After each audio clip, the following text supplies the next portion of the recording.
What's up, guys? Yeah, I know, mustache, get over it. So yesterday while I was making my South Park video, I saw this post about Taylor Swift, and I'm like, I'm sorry, South Park, but you have to wait. Your turn. Now, before I talk about Taylor Swift, I thought I'd make this video a threesome and talk about two other smaller stories. Well, not necessarily smaller, but just three things that recently happened in the news. And with no hesitation, our first story is Donald Trump banning TikTok. Yesterday around like 7 p.m., Donald Trump was on Air Force One and he said, as far as TikTok's concerned, we're banning them from the United States.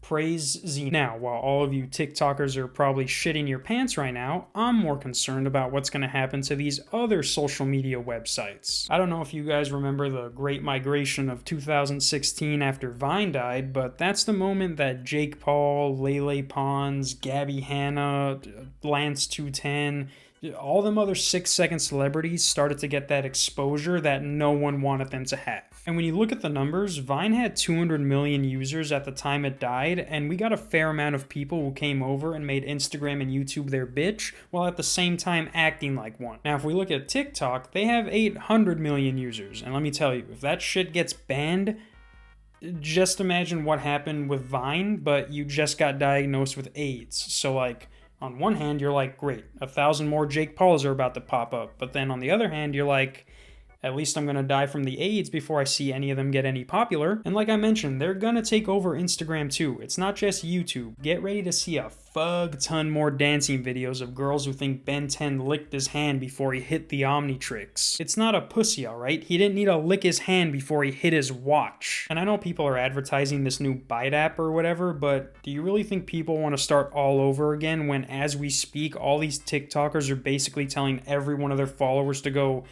follow their Instagram or subscribe to their YouTube as if their content was really that worth it? You were famous for dancing and lip syncing to other people's music. Those are two things you will never make money off YouTube for because of copyrights.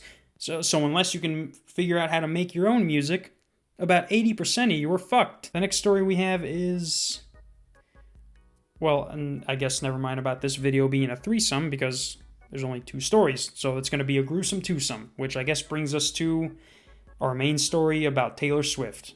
The story, which brings us to the Taylor Swift story. So yesterday I saw this post by DJ Academics that said Taylor Swift her album sold 823,000 copies in the first week. I will say it's kind of odd seeing Academics post about Taylor Swift, but I'm not surprised. He might be gay. But the reason I bring this up is because the comments left on this post show you just how stupid the hip-hop community has gotten. Like, people are really leaving comments that say white supremacy at its finest, and I don't know why, but this feels racist. First off, just because you're black and you're seeing white people flourish in society while you're not, doesn't mean that's white supremacy. It means you're a fucking loser. Second, you do realize that when it comes to music, it's always quality over quantity. Sure, you dropped 6 mixtapes in 1 month, but Adele hasn't dropped anything since 2015 and is still selling out crowds bigger than 90% of these rappers. And it's funny because people still leave comments like this. Who the fuck still listens to Taylor Swift?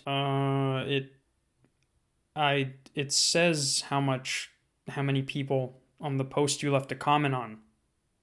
Like, fans of rap music will be so quick to make fun of a rapper for low record sales, but then lose their shit when Taylor Swift outsells every rap artist in the month of August alone. You know what that tells me? It tells me that you guys are pussies who can't see the one thing you love suck asshole. Just accept the fact that unless you can all agree on liking Drake, then artists like Taylor Swift and Kenny Chesney will always be better than your favorite rapper. Still don't believe me? Well, let me just put the numbers into perspective for you. Taylor Swift announced her album last Thursday. That's only an 8-day gap, and still 800,000 people bought and or streamed her album. Now let's take a look at an artist like Lil Uzi Vert, who announced his album Eternal Atake back in July 2018. That album didn't come out till March of this year. That's a 3-year gap.